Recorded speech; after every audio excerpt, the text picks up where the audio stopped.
Cell Health, reboot your body, omega-3 oil extracted from algae, strong heart, sharp mind, healthier you. మనకి అంటే గసగసాలని మత్తు పదార్థంగా చెప్తాం. గసగసాలు మెత్తగా చూర్ణం చేసి కొంచెం దోరగా వేయించి చూర్ణం చేసి ఒక గుడ్డలో కట్టుకుని వాసన చూడడం ద్వారా మత్తు వస్తుంది. అంటే బ్రెయిన్కి ఒక రకమైనటువంటి రిలాక్సేషన్ రావటం వల్ల ఎంజైమ్స్ని రిలీజ్ చేసి నిద్ర పెడుతుంది. అదే గసగసాలని చూర్ణం చేసుకుని పాలలో కలుపుకొని కూడా తీసుకుంటారు.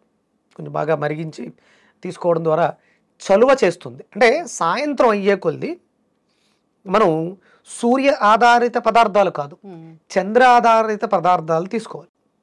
నీ శరీరం ఉష్ణంగా ఉంది, అందుకని నీ నిద్ర పట్టట్లేదు, ఎనర్జెటిక్గా ఉంది. అంటే మనకి శరీరంలో షట్చక్రాల్లో మూలాధారం ఉత్ప్రేరకంగా పనిచేస్తుంది. సాయంత్రం అయ్యేసరికి మూలాధారం యొక్క పనితనం తగ్గాలి. మూలాధారం యాక్టివ్గా ఉంటే హైపర్ యాక్టివ్గా ఉంటుంది, నిద్ర పట్టదు, ఎనర్జెటిక్గా ఉంటుంది. మూలాధారం తగ్గాలి, స్వాదిష్టానం ఈ పై హయ్యర్ చక్రాస్ అన్నీ కూడా పెరగాలి. అంటే లోయర్ ఎమోషన్స్ అన్నీ కూడా సాయంత్రం అవతలోకి సప్రెస్ అవ్వాలి, హయ్యర్ ఎమోషన్స్ అన్నీ కూడా యాక్టివ్ అవ్వాలి. సుప్త చేతనావస్థ అంటే క్రౌన్ చక్ర, ఆజ్ఞా చక్ర ఇవి యాక్టివ్ అయితే భౌతిక దేహంతో పనిలే, కింద లోయర్ ఎమోషన్స్కి భౌతిక దేహం కావాలి.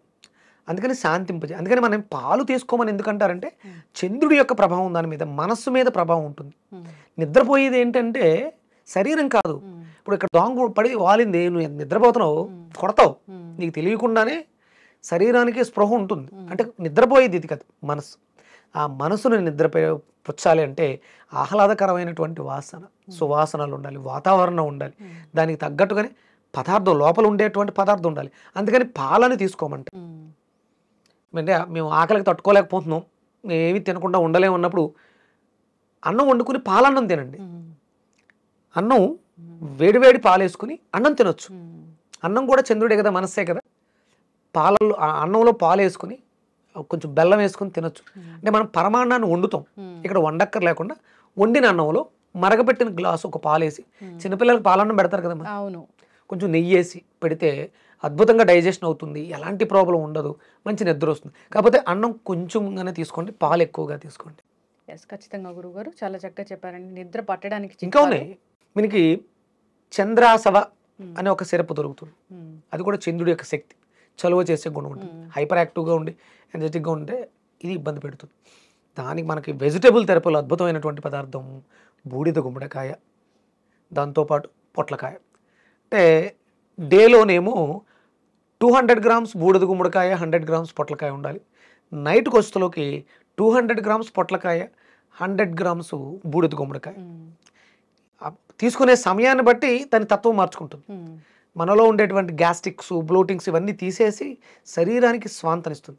అంటే తినకపోతే ఉండలేము అనే వాళ్ళు ఉంటారు కదా, ఈ జ్యూస్ ఒక గ్లాస్ తీసుకుని తర్వాత ఒక గంట ఆగి కొద్దిగా ఆవు పాలు తీసుకుని, ఆవు పాలు దొరకకపోతే గేదె పాలు అన్నా తీసుకుని ఇలా వాడుకోవచ్చు. నిద్రలేమి సమస్య బాగా ఇబ్బంది పెట్టేస్తుంది అన్నప్పుడు, వేడి మాకు ఎక్కువగా ఉందన్నప్పుడు చంద్రాసవ అనే సిరప్ దొరుకుతుంది, దాన్ని కూడా వాడుకోవచ్చు. నిద్ర లేమి అంటే కలిమి లేములు, కష్ట సుఖాలు, కావడి కుండలు. అంటే ఒక దాని మీద అంటే నిద్ర అనేది చాలా అద్భుతమైనటువంటి వరం. అది సామాన్యం అంటే యూట్యూబ్లో చూసి యూట్యూబ్ వీడియోల కింద కామెంట్లు పెట్టేవాళ్ళు పక్కన పెడితే, నేను ఒక పెద్ద ఆయనతో ట్రావెల్ చేశాను. చాలా పెద్ద ఆయన, ఎంత పెద్ద ఆయన అంటే శాసించగలడు ఆయన, అంత పెద్ద ఆయన. ఒక 5 ఏళ్ళుగా నేను నిద్రపోలేదు అన్నాడు ఆయన. 5 years సాయంత్రం అవుతూ ఉంటే ప్రిపరేషన్ అవుతూ ఉంటుంది. ఏంటి, తన వర్క్ అంతా ఫినిష్ చేసుకుని వచ్చి ఇక తెల్లారే వరకు గడపాలి. 5 సంవత్సరాలుగా ఇక అంటే ఒక స్టేజ్ 11:30, 12 ఆ టైంకి వెళ్తే కొంచెం రిలాక్స్ అవడానికి ఆ చైర్ ఈజీగా అయ్యి కాళ్ళు అలా పైకి రావడానికి దిండులు పెట్టుకుని ఇంతే తెల్లవారులు. ఇది పరిస్థితి ఇక్కడ. అంటే నిద్ర అనేది ఏంటి, మన శరీరంలో, అంటే మన శరీరం అని మనం అనుకుంటాం, యావత్ ప్రపంచం. అంటే ఇప్పుడు మనకి సూర్యాస్తమయం మనకైతే అక్కడ సూర్యోదయం అవుతుంది. అంటే 12 గంటలు శ్రామిక జీవనం. సూర్యోదయ సూర్యాస్తమయాల్ని ఫాలో అవుతూ యావత్ ప్రపంచం కూడా జీవనాన్ని సాగిస్తుంది, జీవిస్తుంది. సకల చరాచర జగత్తులో ఉన్నటువంటి 84 లక్షల జీవరాశి. అది వాటి వాటి స్థితులలో, అంటే ఇప్పుడు చేప కను రెప్ప వేయదు, అంటే రెప్ప వేస్తేనే మనం నిద్రపోతున్నట్టు, రెప్ప చూస్తూ ఉండదు. కానీ చేప ఏమి రెప్ప వేయదు కానీ నిద్రపోతుంటుంది. అలా కొన్ని కొన్ని జీవులు నిలబడి నిద్రపోతుంటాయి. ఇక మనం శునకాలను చూస్తాం, రాత్రి అంతా మెలకుగా ఉంటాయి. అంటే వాటి యొక్క జీవన విధానానికి, వాటికి భగవంతుడిచ్చినటువంటి ఆ లైఫ్ స్టైల్కి అవి దానికి తగ్గట్టుగానే ఉంటాయి. అవి ఎక్కడో దాంట్లో వాటిలో కాంప్రమైజ్ అవ్వటం, పొల్యూట్ చేసుకోవటం లేదు. ఒక మనిషి వీటిలన్నిటికన్నా మించి తన జీవితాన్ని చేతులారా పాడు చేసుకుంటాడు. ఇది లేదు అంటే ఇంకోటి ఏదో ఎక్కువ చేస్తాం. కరెక్ట్. ఇందులో ఒక ఇబ్బంది వచ్చింది, చెయ్యవలసింది ఏదో తక్కువగా చేస్తున్నాం, చేయకూడదు ఏదో ఎక్కువగా చేస్తున్నాం. ఒకవేళ చెయ్యవలసింది ఏదో తక్కువ చేస్తున్నప్పుడు పెద్ద ఇబ్బంది ఉండదు, కానీ చెయ్యకూడదు ఏదైతే ఉందో అది ఎక్కువ చేస్తున్నప్పుడు చాలా ఇబ్బంది. అలా ఆయన తన ఉనికిని ప్రపంచవ్యాప్తంగా వినిపించడం కోసం అహర్నిశలు శ్రమిస్తూ, ఆయనకి 15 years షుగర్, 15 సంవత్సరాల షుగర్. ఆయన చిటికేస్తే వైద్యం వ్యవస్థ అంతా వచ్చేస్తుంది కూడా ఆయన దగ్గరికి, అంత గొప్ప వ్యక్తి. కరెక్ట్గా 15 రోజులు నాతో ట్రావెల్ చేశారు ఆయన. రోజు ఉదయం వెళ్ళటం, కరెక్ట్గా సూర్యోదయ సమయంలో నిద్ర లేపడం, నైట్ 11:30కు వెళ్ళి ఆయనకి స్లీపింగ్కి సంబంధించిన ఇదంతా చేయటం, పడుకోబెట్టడం, మళ్ళీ మార్నింగ్ వెళ్ళటం. 15 రోజులు. ఈ 15 రోజులు ఆయన లైఫ్ స్టైల్, అంటే ఆయన ఏజ్లో చాలా పెద్ద, ఆయన చాలా పెద్ద ఏజ్, 70+. అంటే అప్పుడు నేను, అంటే నా ఏజ్ ప్రకారం చూస్తే నేను కొంచెం ఆయన కంటే చిన్నవాడినే కాబట్టి, నాతో ఒక యువకుడుగా ఒక ఫ్రెండ్, మీ ఇద్దరు మంచి ఫ్రెండ్స్ అయ్యాం.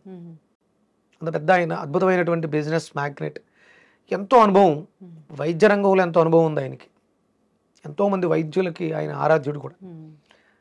15 రోజుల్లో ఆయనకి ఇన్సులిన్ తీసేశారు, అద్భుతమైనటువంటి నిద్ర వచ్చింది, ఆయన కుర్రాళ్ళ తయారండి. ఎప్పుడు ఇంటి దగ్గర ఎప్పుడు ఏం జరుగుద్దో, ఒక అంబులెన్స్ ఉండేది, మనం వెళ్ళిన తర్వాత అంబులెన్స్ తీసేశారు, అవసరం లేదు. ఇక ఆయన దగ్గర రెగ్యులర్గా ఉండేటువంటి డాక్టర్స్ ఉంటారు కదా, వాళ్ళందరూ రెస్ట్.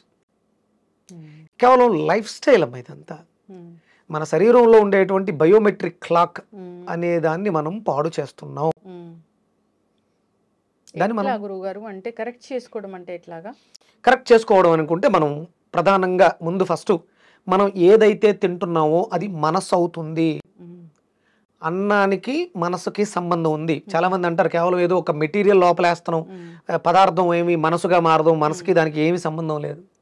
అన్నం అంటే వైట్ రైస్ కాదు, లోపలికి తీసుకోదగినది, దాంట్లో ఉండే పదార్థాన్ని బట్టి పరబ్రహ్మ స్వరూపం. ఆ పదార్థంలో అది మనకు ఆ గౌరవం, ఆ గుర్తింపు మనకు కలగాలి. ఇది స్వచ్ఛమైనది, ఇది బ్రహ్మ పదార్థం, దీనివల్ల లోపల సృష్టి జరుగుతుంది. ఓజస్సు అంటే ఒక రకమైనటువంటి కాంతి, దాన్ని బ్రహ్మ పదార్థం అంటారు. జీవము లేని దాన్ని శవము అంటాం, దాంట్లో ఆరా ఉండదు. ఇవేమి పనికిరావు, ఇవేమి మనం తీసుకోదగ్గవి కాదు.